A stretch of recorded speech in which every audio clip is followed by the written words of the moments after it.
You are running through trees you have never seen before. It is dark, and something behind you is getting closer. Your legs feel heavy like the ground is holding them. You try to scream, and nothing comes out at all. Then you sit up in bed, heart hammering, sheets soaked. The room is quiet.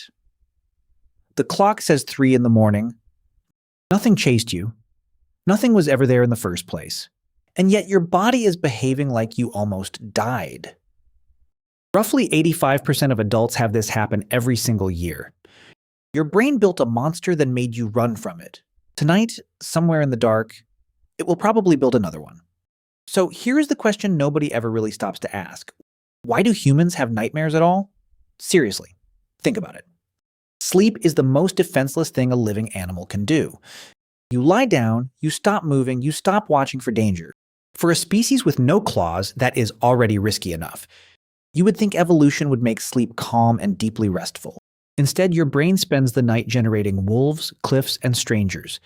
It floods you with terror while you are completely safe. It wakes you up exhausted, sweating, and worse at everything tomorrow. Nightmares cost you rest, and rest is expensive to lose. Natural selection is brutal about waste. It deletes useless things fast. So why has this one survived for 1,000,000 years? It survived because it is not a malfunction at all. It survived because, somewhere back there, it kept you alive. The answer is not one thing. It is never one thing. There are several layers here, and they get stranger as we go. Your brain chemistry, your ancestors, your folklore, and one Swiss study. We will look at what actually happens inside a sleeping skull, then at why every culture on Earth invented the same monster. And at the end, the wildest finding of all. Let's go. By the time we finish, you will never fear them the same way. Here's the thing nobody tells you about the dream where you run. It is not your dream, it is everybody's dream, everywhere. In 1966, 2 researchers tried to count what people dream. Calvin Hall and Robert Van de Castle published a strange little book. They collected 1,000 dream reports from 200 students. Then they sorted every single dream into categories by hand. What they found still shapes how scientists talk about dreaming today. Dreams are not gentle. They are mostly full of trouble. Aggression showed up more often than friendliness in the collected reports. Misfortune showed up more often than good fortune. By a lot. Your sleeping brain is not writing you a pleasant bedtime story. It is writing you a threat, over and over, most nights. And the single most reported nightmare on Earth is being chased. Not exams. Not embarrassment. Something is behind you, and it wants you. Think about that for a second. Chased. By what exactly? You have almost certainly never been hunted by a large animal. Your commute has never once included an ambush from tall grass. And yet the chase dream keeps arriving, uninvited, night after night. It arrives because it was never really written for you. It was written for somebody who lived a very long time ago. Somebody who slept on the ground with nothing but a fire. For that person, the thing in the dark was not a metaphor. It was a wolf. It was a cat. It was another tribe. And that's not a metaphor. That's the actual list of predators. Your dream is a museum. The exhibits just never got updated, which raises the obvious problem. Museums do not usually chase people. So what is actually happening in the skull while you run? Because the answer is honestly stranger than the dream itself. About 90 minutes after you fall asleep, your brain does something odd. It stops resting. It switches on almost as hard as when you are awake. Your eyes start flicking back and forth under the closed lids. This is REM sleep. And it is where almost all your vivid dreams live. Now here is the part that makes nightmares make sense. Deep in the middle of your brain sits a small almond-shaped bundle. It is called the amygdala, and it is your fear alarm. During REM sleep, brain imaging shows that alarm lighting up strongly. So does the hippocampus, which files your memories, and the visual system. Meanwhile, one region at the very front goes noticeably quiet. That is the prefrontal cortex, the part that asks whether this makes sense. It is the voice that says, wait, I cannot actually fly. In REM sleep, that voice is switched off and the alarm is not, which is exactly the recipe for terror without any reasoning at all. It also explains why nightmares feel so completely, stupidly convincing. In a dream, your dead grandmother running a petrol station seems normal. You do not check the logic because the logic checker is asleep. Your body, meanwhile, has been quietly paralyzed for your own protection, which is a genuinely good idea since you are busy fighting a bear. Without paralysis, you would kick the wall and break your own foot. So the terror is real, the body is locked, and the judge is out. That is the machinery. But machinery does not tell you the purpose. A hammer explains how a nail goes in. It does not explain houses. For the purpose, you have to leave the lab and go outside. You have to go back about 100,000 years at least. In the year 2000, a Finnish researcher published a bold idea. His name is Antti Revonsuo, and his idea is called threat simulation theory. Dreaming, he argued, is not entertainment. It is a rehearsal system. Every night, your brain runs drills for the worst things that could happen. Pilots crash 1,000 times in a simulator, so they never crash once. Your ancestors could not practice being ambushed. The cost of practice was death. So the rehearsal had to happen somewhere the mistake was completely free. It happened here, behind the eyelids at 3 a.m. The theory sounds tidy. The obvious question is whether the data agrees. In 2006, Revonsuo's team went and counted the threats. They analyzed 212 recurring dream reports, line by line. 66% of them contained at least one clear threat to somebody. And the threat was almost always aimed at the dreamer, or someone close. Not a stranger, not the weather, you specifically in the crosshairs. Better still, dreamers usually did something sensible about it inside the dream.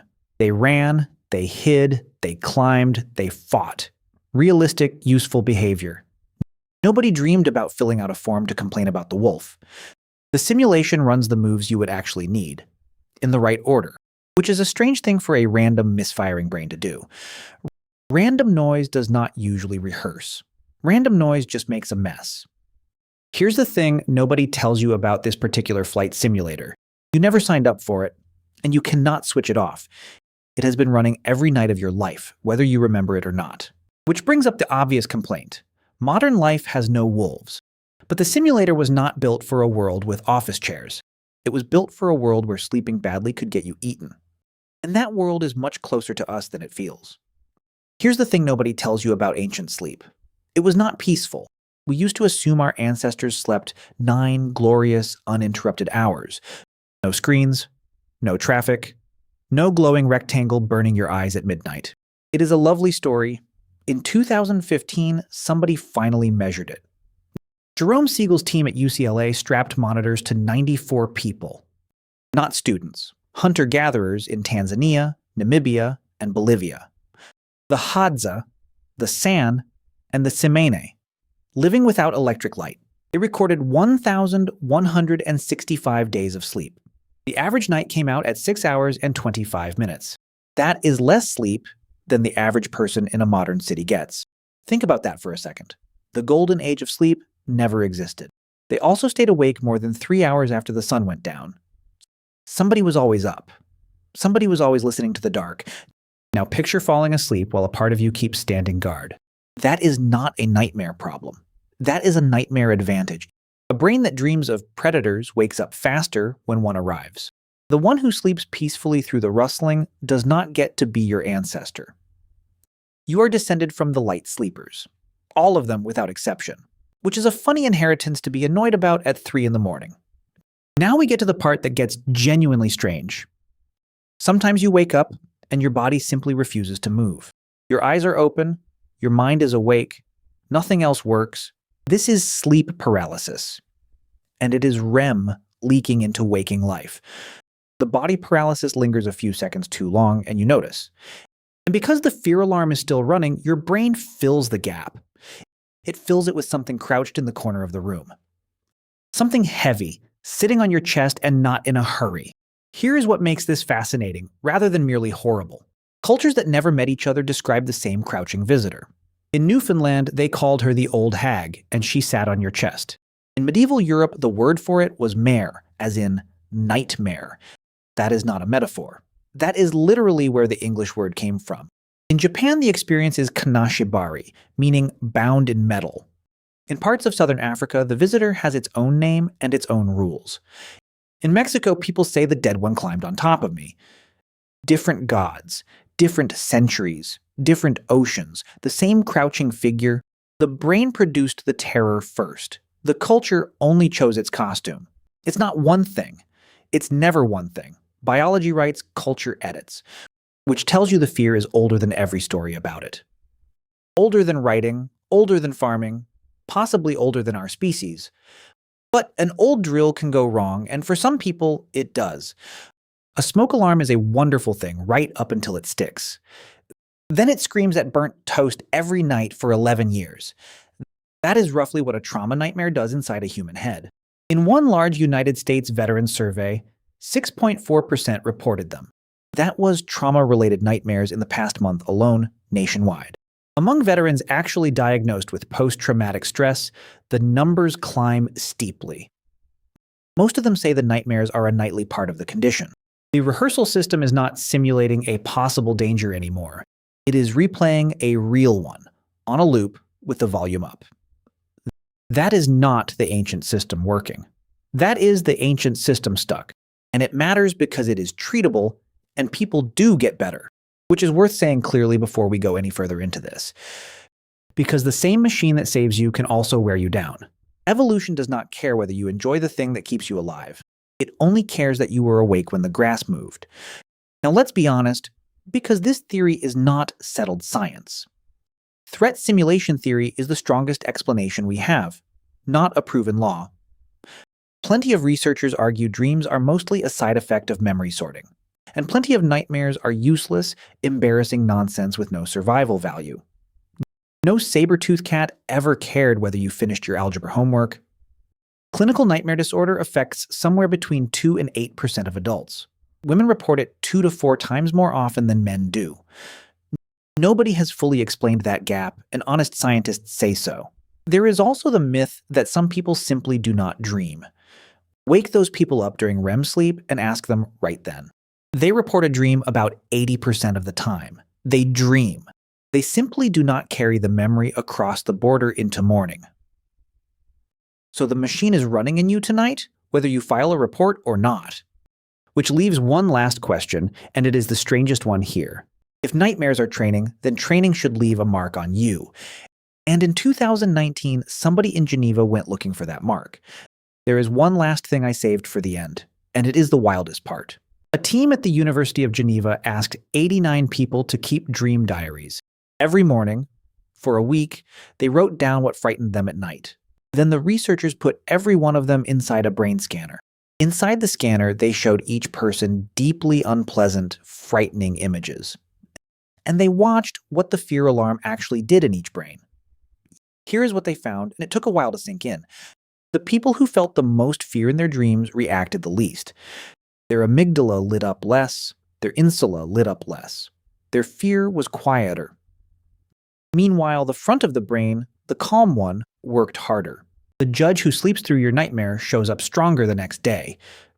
Read that again. Fear at night measured as less fear by day. The nightmare is not the disaster. The nightmare is the fire drill. You have rehearsed being hunted thousands of times, and you never noticed. Every scream you could not scream was a muscle being trained. Your nightmares are not the enemy at the door. They are the drill.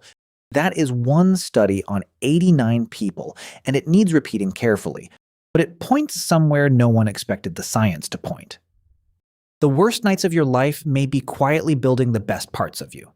Not because suffering is noble, because the brain is relentlessly practical. It never cared how the drill felt. It cared that you survived it.